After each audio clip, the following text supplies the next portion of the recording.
मेरा पानी उतरता देख के मेरे किनारे पे घर मत बसा लेना, मैं समिंदर हूं, लौट के वापस आऊंगा. विधानसभेमध्ये देवेंद्र फडणवीस यांनी जाता जाता केलेली ही शेरोशायरी खरी करण्यासाठी त्यांनी जीवाचा अक्षरशः आटापिटा केला. गेली 2.5 वर्ष विरोधी पक्षनेता कसा असावा त्याचं उत्तम उदाहरण घडून दिलं. महाविकास आघाडी सरकारला त्यांनी अक्षरशः सळोकी पळ करून सोडलं. शिवसेनेमध्ये मोठी बंडाळी घडून आणत मुख्यमंत्री पद भाजपाकडे खेचूनही आणलं होतं. मात्र दिल्लीश्वरांनी त्यांचं खच्चीकरण केलं आणि त्यांना उपमुख्यमंत्री पदावर बसवलं. म्हणजे खरं तर देवेंद्र फडणवीस हे उपमुख्यमंत्री पद घ्यायला तयार नव्हते. ज्यावेळेस त्यांनी पत्रकार परिषद घेतली आणि त्या पत्रकार परिषदेमध्ये एकनाथ शिंदे यांनी मुख्यमंत्रीपदी विराजमान व्हावं असं सांगितलं, त्यावेळेस ते म्हणाले होते की मी या सरकारमध्ये सामील होणार नाही.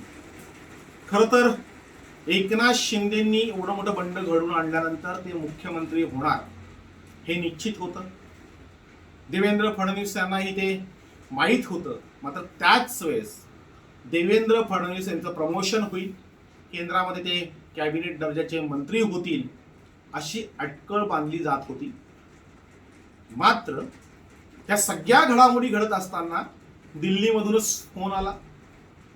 अगदी पक्षाचे प्रमुख जे.पी. नड्डा यांना माध्यमांसमोर येऊन सांगावं लागलं आणि त्याच्यानंतर देवेंद्र फडणवीस यांनी डोळ्यातील अश्रू पुसत उपमुख्यमंत्री पदाची शपथ घेतली. देवेंद्र फडणवीस म्हणाले होते की उपमुख्यमंत्री पद हे असंवैधानिक असतं, त्याला फारशी किंमत नसते.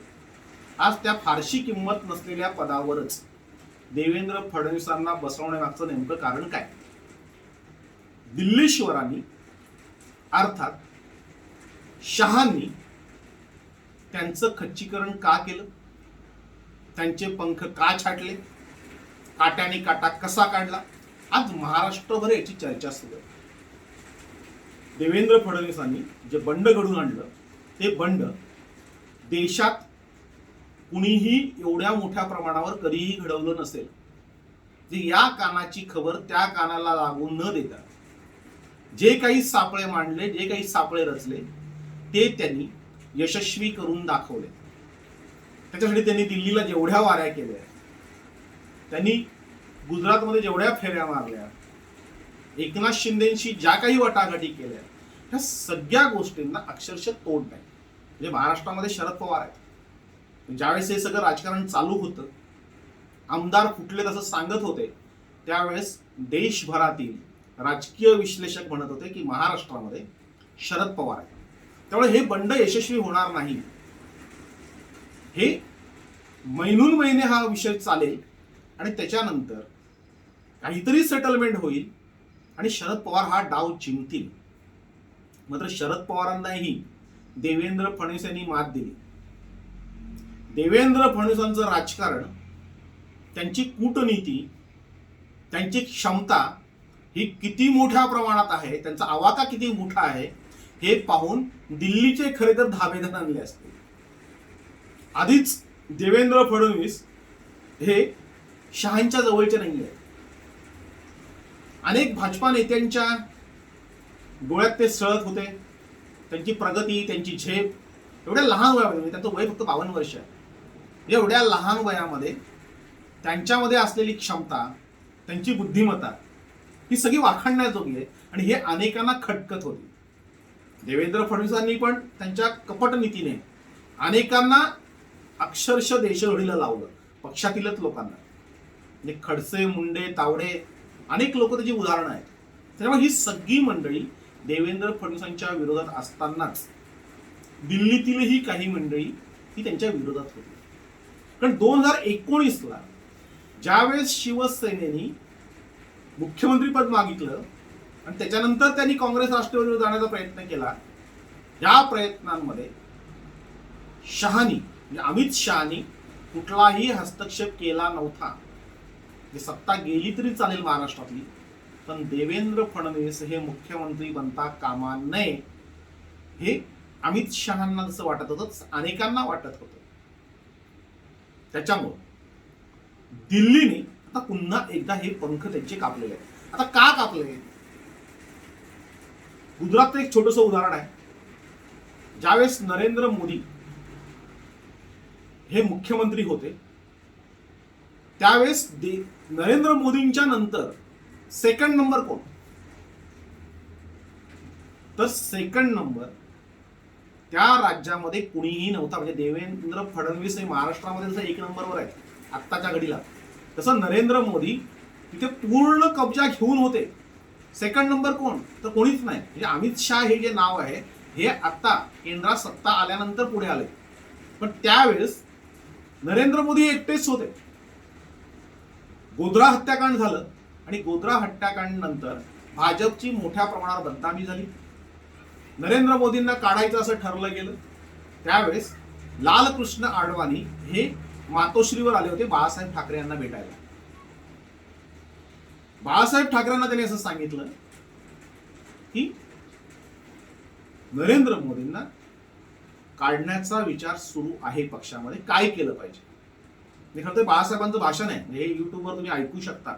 मी तेव्हा सामनामध्ये पत्रकार म्हणून काम करत होतो. त्यावेळेस बाळासाहेबांनी सांगितलंय की नरेंद्र मोदी नाही असं धरून चाला, मग दुसरं कोणाला तुम्ही मुख्यमंत्री करणार? लालकृष्ण अडवाणींकडे दुसरं नाव नव्हतं. बाळासाहेब ठाकरेंनी सांगितलं होतं नरेंद्र मोदी गए तो समजो गुजरात गया. नरेंद्र मोदी जर नसतील तर तिथे पक्षाची धुरा सांभाळायला, तुमचा हिंदुत्वाचा अजिंठा सांभाळायला तिथे कोणीही उरणार नाही. अशा पद्धतीने नरेंद्र मोदी यांनी गुजरातमध्ये काम केलं होतं. तर ते केंद्रात गेले. केंद्रामध्ये मोदी शहा ही 2 नावं सोडून तिसरं नाव भारतीय जनता पार्टीमध्ये कधीही वरती येऊन दिलेलं नाही. हे नितीन गडकरी यांची क्षमता मुख्यमंत्री महाराष्ट्राचे मुख्यमंत्री होण्याची होती तेव्हा त्यांना मुख्यमंत्री केलं नाही, पण पंतप्रधान होण्याची त्यांची इच्छा असतानाही तर त्यांची तेवढी ताकद असतानाही त्यांना पंतप्रधान पदाच्या आसपासही फिरकू दिलेलं नाही. मोदी शहांना सेकंड नंबर नकोय. ज्यांना आता योगीही जड झाले. म्हणजे योगींचं जे काम आहे, योगींचा जो प्रभाव आहे, म्हणजे उत्तर प्रदेशमध्ये ज्या पद्धतीने त्यांनी मांडणी करतायत, देशभर त्याची चर्चा होते, हेही मोदी शहांना सहन होत नाही. तिथे अजून एक प्रतिस्पर्धी आणि तोही योगींपेक्षा कितीतरी पटीने हुशार. जे योगी राजकारण करतात ते राजकारण देवेंद्र फडणवीस कधीही करत नाही. म्हणजे योगींनी उत्तर प्रदेशमध्ये जो बुलडोजर चालवायला लावलाय, ज्या पद्धतीचं आक्रमक हिंदुत्व ठासायला लावलंय, तसं देवेंद्र फडणवीस हे महाराष्ट्रामध्ये कधी करताना दिसत नाहीये. म्हणजे 5 वर्ष मुख्यमंत्री होते तरी त्यांनी एवढं प्रखर हिंदुत्व वगैरे काय असा काही प्रकार केला नाही. अशा पद्धतीने काही सूड बुद्धीने हिंदुत्व कोणावर लादलं नाही. त्यामुळे योगींपेक्षा देवेंद्र फडणवीस हे कितीतरी पटीने अधिक हुशार आहेत आणि म्हणून देवेंद्र फडणवीस हे दिल्लीमध्ये नको आणि महाराष्ट्रामध्येही त्यांचं वर्चस्व वाढता कामा नये. म्हणजे खरं तर सर्वोच्च न्यायालयाचा निकाल आल्यानंतर उद्धव ठाकरे यांनी राजीनामा दिला आणि राजीनाम्यानंतर भाजपाच्या कार्यालयांमध्ये फटाके वाजले. सागर बंगल्यावर देवेंद्र फडणवीसांच्या नावाचा जल्लोष केला गेला, एकमेकांना पेढे भरवले गेले आणि तेच मुख्यमंत्री होणार असं सांगितलं गेलं. मात्र देवेंद्र फडणवीस हे मुख्यमंत्री होणार नाहीत याची काळजी आधीच दिल्लीवरून घेतली होती. जसं उद्धव ठाकरे यांना पक्षप्रमुख करा हे राज ठाकरेंना शिवसेनेच्या मेळाव्यामध्ये बाळासाहेबांनी सांगायला लावलं होतं, कारण तेव्हा राज ठाकरे नाराज होते. राज ठाकरे नाराज होऊ नयेत, वेगळी चर्चा होऊ नये म्हणून ते नाव राज ठाकरेंनीच सुचवावं उद्धव ठाकरेंचं, अशी व्यूहरचना बाळासाहेबांनी केली होती. आताही तीच व्यूहरचना केली. पत्रकार परिषद घेऊन देवेंद्र फडणवीसांना सांगायला लावलं की एकनाथ शिंदे हे मुख्यमंत्री होतील. पण त्यावेळेस देवेंद्र फडणवीसांनी ही पुढची चाल खेळली. ते बोलले मी या सरकारमध्ये सामील होणार नाही. आता पुन्हा केंद्रामध्ये हुडहुडी भरली की हे जर सरकारमध्ये सामील झाले नाहीत तर खूप मोठी बंडाली होऊ शकते. देवेंद्र फडणवीस काय आहेत हे एवढ्यांना दिल्लीला कळलेलं आहे. जो शरद पवारांना मात देऊ शकतो, शरद पवारांचं राजकारण धुळीस मिळू शकतो. म्हणजे शरद पवारांनी घेतलेला जो निर्णय होता तो निर्णय कसा चुकीचा आहे हे ठासवण्याचं काम हे देवेंद्र फडणवीसांनी खूप प्रकर्षाने केलंय. म्हणजे अजित पवार त्याच्यामध्ये काहीशे वरचढ ठरताना दिसत आहेत. म्हणजे अजित पवारांनी घेतलेली शपथ, ती जर शपथ त्यांची टिकली असती, शरद पवारांनी त्यामध्ये हस्तक्षेप केला नसता, तर आज 5 वर्ष हे सरकार चाललं असतं. भाजप आणि राष्ट्रवादी यांचं महाराष्ट्रावर वर्चस्व असतं. त्यावेळेस अजित पवारांना वेडं ठरवण्यात आलं. शरद पवारांनी निर्णय घेतला आणि तो निर्णय कसा चुकीचा होता हे आज महाराष्ट्र ओरडून सांगत आहे. अजित पवार तर किंचाळून सांगत आहेत की त्यावेळेस मला रोखायला पाहिजे, नको होतं. आज तीच परिस्थिती निर्माण झाली. म्हणजे शरद पवार हताश आहेत. त्यांना मात देऊ शकणारा देवेंद्र फडणवीस जर शांत बसला, जर सरकारमध्ये गेला नाही तर गडबड होईल. म्हणून त्यांनी सरकारमध्ये जाणं गरजेचं आहे. आणि सरकारमध्ये गेलं नाही तर त्यांना दिल्लीत कॅबिनेट मंत्रीपद द्यावं लागेल. आणि दिल्लीत जर ते आले तर ते नरेंद्र मोदींच्या जवळ जातील. तर तसेही ते नरेंद्र मोदींच्या गळ्यातलं ताईत आहेत. ते अमित शहा तेच खटकत आहे की मोदींच्या जवळ देवेंद्र फडणवीस येणं आणि देवेंद्र फडणवीस दिल्लीत बसून जे काही करतील ते पूर्ण देशभर लोकप्रिय होतील. तसंही त्यांच्यावर ज्या ज्या राज्यांच्या जबाबदाऱ्या दिल्या गेल्या तिथे तिथे त्यांनी चांगल्या प्रकारचं राजकारण करून भाजपाला जिंकून दिलंय हे अमित शहांनाच काय पूर्ण देशभरामध्ये माहिती आहे. त्याच्यामुळं देवेंद्र फडणवीस दिल्लीत यायला नको म्हणून त्याच गडबडीमध्ये फोनाफोनी झाली. अगदी अमित शहांनी पण फोन केले, सगळ्यांच्या बोलाचाली झाल्या आणि त्यांना उपमुख्यमंत्रीपद घ्यावं लागलं. आता उपमुख्यमंत्रीपद हे खरं तर देवेंद्र फडणवीसांचं खच्चीकरण आहे, त्यांचं ते अवमूल्यन आहे. आणि म्हणून देवेंद्र फडणवीस काहीशे नाराज आहेत. पण नाराज का? तर एवढा सगळा गोंधळ घालून, एवढ्या सगळ्या आटापिटा करून, पक्षासाठी दिवस रात्र करून मुख्यमंत्री पद मिळालं नाही, त्याच्यासाठी ते नाराज आहेत. मग त्यांना नाराज का केलं गेलं? त्याचे अनेक कारण. त्यांची म्हणजे ते हुशारी, कर्तबगारी, म्हणजे कोणालाही, म्हणजे ते खाजगी संस्थेमध्ये असो, एखाद्या कंपनीमध्ये असो किंवा राजकीय पक्षांमध्ये असो, जो जास्त हुशार झाला त्याचे पंख छाटले जातात, कारण तो डोक्यावर बसू नये. हे असंच झालंय. म्हणजे उद्धव ठाकरे आज जे फसले ते एकनाथ शिंदे यांचं प्रस्थ वाढलं म्हणून. आज देवेंद्र फडणवीसांचं तेवढंच मोठं प्रस्थ वाढलं तर गडबड होईल. त्यातच ते ब्राह्मण आहेत, दुसरं ते नागपूरचे आहेत, तिसरं RSSचे जवळीक आहे, ते कट्टर स्वयंसेवक आहेत. आता महाराष्ट्रामध्ये जर ब्राह्मण मुख्यमंत्री केला तर पुन्हा एकदा आगडो मुस्लिम. शरद पवारांचा ब्राह्मणांवर प्रचंड राग. परत एकदा ब्राह्मणांना त्याच पद्धतीने बोलणी खावी लागतील. फडणवीसांनी टार्गेट केलं नाही, पक्षाला फटका बसेल असंही सांगितलं गेलं. जे फडणवीस हे ब्राह्मण असल्याने ते मुख्यमंत्री पदावर नको. आणि पवारांना जर शह द्यायचा असेल तर तिथे मराठा मुख्यमंत्री पाहिजे आणि त्यात पूर्ण ताकदीचा मुख्यमंत्री पाहिजे. आता जे काही सांगितलं जात आहे की एकनाथ शिंदे हे शिवसेना संपवतील आणि म्हणून त्यांना केलं, तसं काही नाहीये. एकनाथ शिंदे हे शिवसेना संपवू शकत नाहीत, ते संपवणार नाहीत, हे सगळ्यांना माहिती. म्हणजे कोणाने जाऊन किंवा येऊन असा कोणता पक्ष संपत नसतो. शिवसेना तर बिलकुल नाही. त्यातच जर यांचं खरंच काहीतरी फाटलेलं असतं, हे शिवसेना संपवणार असते, तर उद्धव ठाकरे यांनी राजीनामा दिलाच. म्हणजे ज्यांच्यामुळं आपलं पद गेलंय, ज्यांच्यामुळं मुख्यमंत्री पद शिवसेनेचं गेलंय, त्यांची हकालपट्टी तातडीने झाली असते. आजही एकनाथ शिंदे हे शिवसेनेच्या कार्यकारिणीमध्ये नेतेमधूनच आहेत, त्यांची हकालपट्टी झालेली नाही. जे काही 39 आमदारांनी बंड केलंय त्याच्यापैकी एकावरही कारवाई ही मुख्यमंत्र्यांनी, माजी मुख्यमंत्र्यांनी किंवा उद्धव साहेबांनी ही केलेली नाही. ते अजूनही शिवसेनेत आहेत. हळूहळू ज्या काही गोष्टी बाहेर येतील तेव्हा सगळ्यात जास्त पश्चाताप हा शरद पवारांना होईल. शरद पवार डोक्यावर हात मारून घेतील हे नेमकं हे झालं काय? मुंबई महानगरपालिकेच्या जवळ येता येता हे सगळं चित्र स्पष्ट होईल. आता हे चित्र स्पष्ट होताना देवेंद्र फडणवीसांचं नेमकं काय आहे? देवेंद्र फडणवीसांना दिल्लीत घेतील का?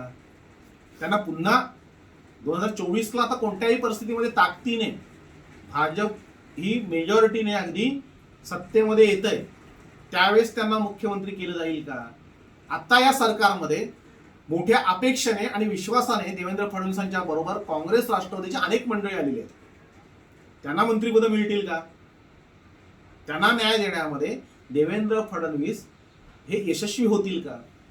किंवा हे जी काही मंडळी आहे त्याच्यामधूनच एखादा नवीन देवेंद्र फडणवीस दिल्ली तयार करेल? म्हणजे खरं तर तो चंद्रकांत दादा पाटलांच्या रूपाने उभा केला होता, पण चंद्रकांत पाटलांना हे जमलं नाही. देवेंद्र फडणवीसांना शह देणं किंवा त्यांच्यावर मात करणं हे चंद्रकांत पाटलांचं काम नव्हतं. कदाचित तिथे तो चेहरा आता विनोद तावडे असतील किंवा आशिष शेलार असेल, पण देवेंद्र फडणवीस हे काही कच्चे गुरुचे चेले नाहीये. तेही कोणाला उभं करू देणार नाही. कारण त्यांनी जसे या लोकांचं खच्चीकरण केलं, खालच्या लोकांचं अगदी खडसेंपासून तर मुंडेंपर्यंत, तसंच खच्चीकरण आता दिल्लीश्वर हे देवेंद्र फडणवीसांचं करतील. त्याच्या मागची कारणं अशी आहेत की त्यांना एकतर मुख्यमंत्रीपद पाहिजेच, पण मुख्यमंत्री पदावर बसून त्यांचं लक्ष हे आता दिल्लीकडे आहे. म्हणजे दिल्लीमध्ये पंतप्रधान होण्याचं स्वप्न त्यांचं काही लपून राहिलेलं नाहीये.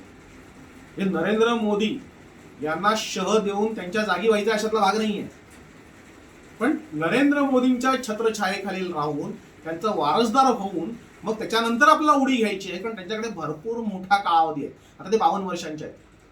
अजून 10-15 वर्षांमध्ये ते सहज दिल्लीपर्यंत पोहोचतील. कारण 10-15 वर्ष आता भाजप ही सत्ता सोडत नाही.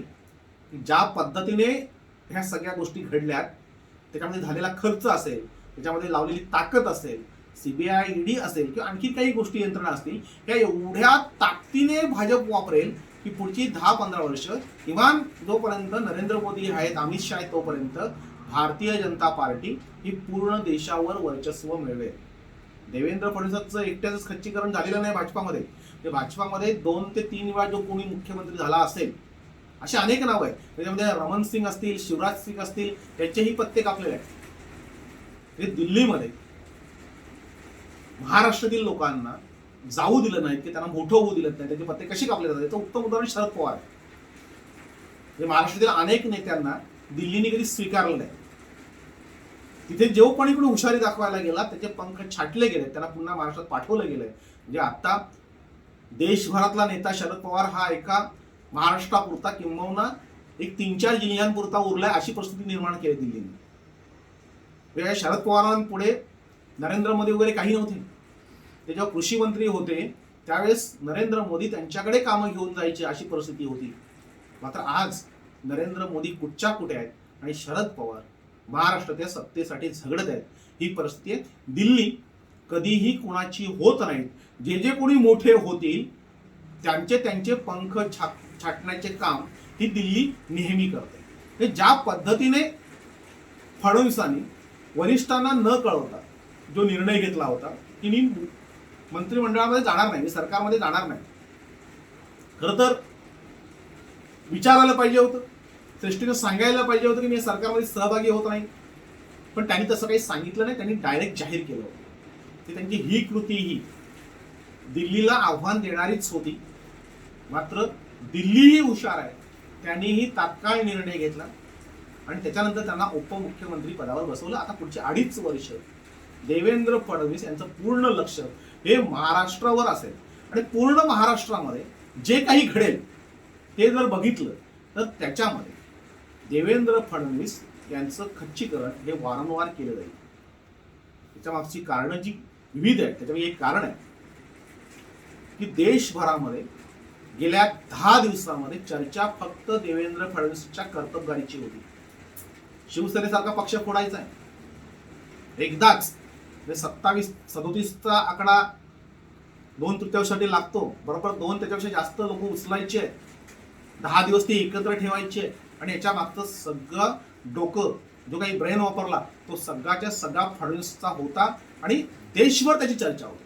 हे सगळे चॅनल फक्त देवेंद्र फडणवीस आणि महाराष्ट्राची चर्चा करत होते। नरेंद्र मोदी आणि अमित शहा यांनी या 10 दिवसात जे काही निर्णय घेतले, ज्या काही गोष्टी केल्या, त्याची कुठेही वाच्यता झालेली नाही। म्हणजे त्यांचं कर्तृत्व अक्षरशः या 10 दिवसातलं झाकवून गेलंय।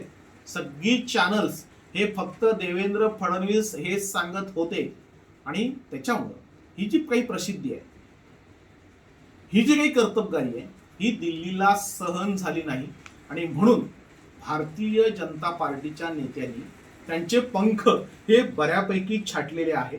मुख्यमंत्री पदावर त्यांना ठेवून त्यांचं अवमूल्यन तर केलंच, पण त्याचबरोबर दिल्लीमध्ये महाराष्ट्रातील कुठल्याही नेत्याला, मग तो काँग्रेसमधला असेल, तो राष्ट्रवादीमधला असेल, अगदी शिवसेनेतला असेल, कुठल्याही पक्षातला, हा दिल्लीवाले कधीही त्यांना डोकं वर काढू देत नाहीत। आता हा सगळा जो गेम प्लॅन आहे तो देवेंद्र फडणवीसांचं खच्चीकरण करण्यासाठीच केला होता, मात्र ते ऐनवेळी हे सगळं घडलंय।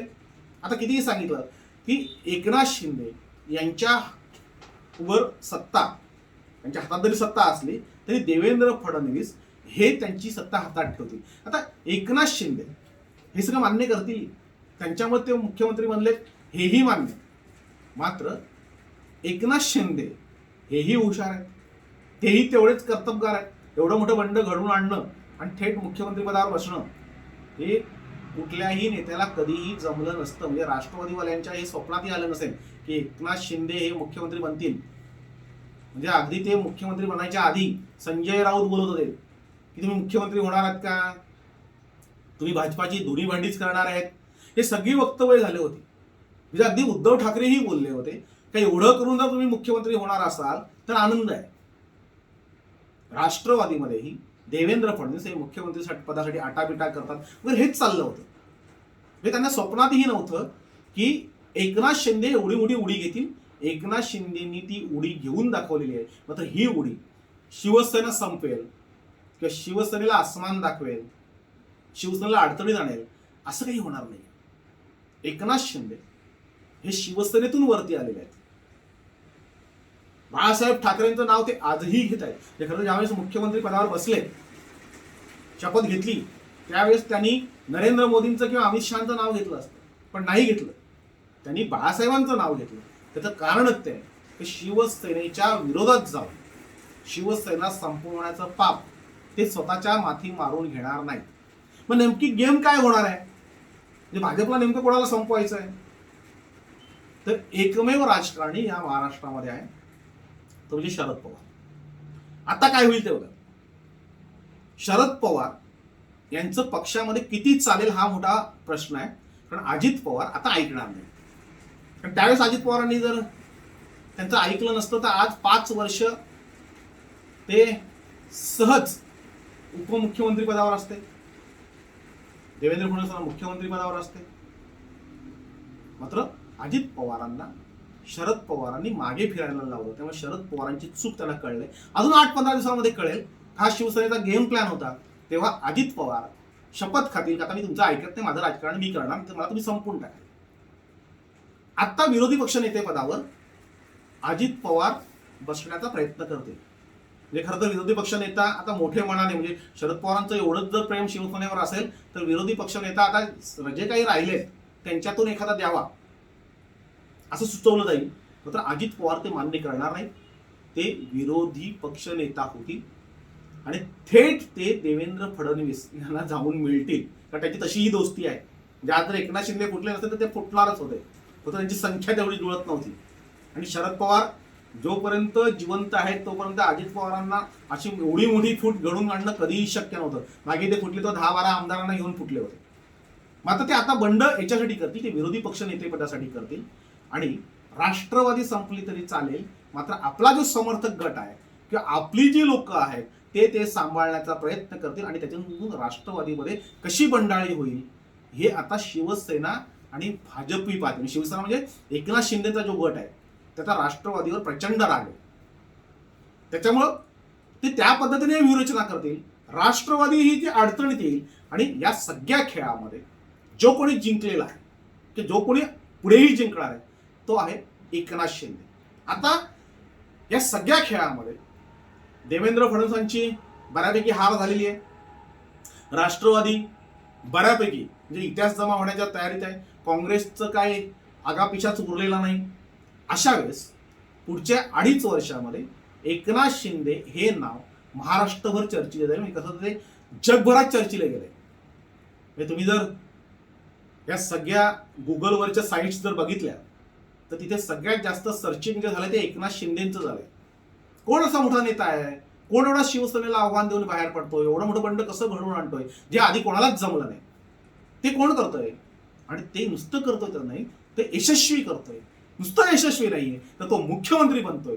म्हणून ह्या सगळ्या खेळामध्ये एकनाथ शिंदे हेच जिंकले आणि पुढच्या 2.5 वर्षामध्येही ते जिंकत राहतील. त्याचं कारण असं आहे की एकनाथ शिंदेना हवा देऊन, एकनाथ शिंदेना चाल देऊन देवेंद्र फडणवीस यांना महाराष्ट्रात रोखणं ही खरी दिल्लीश्वरांची चाल आहे.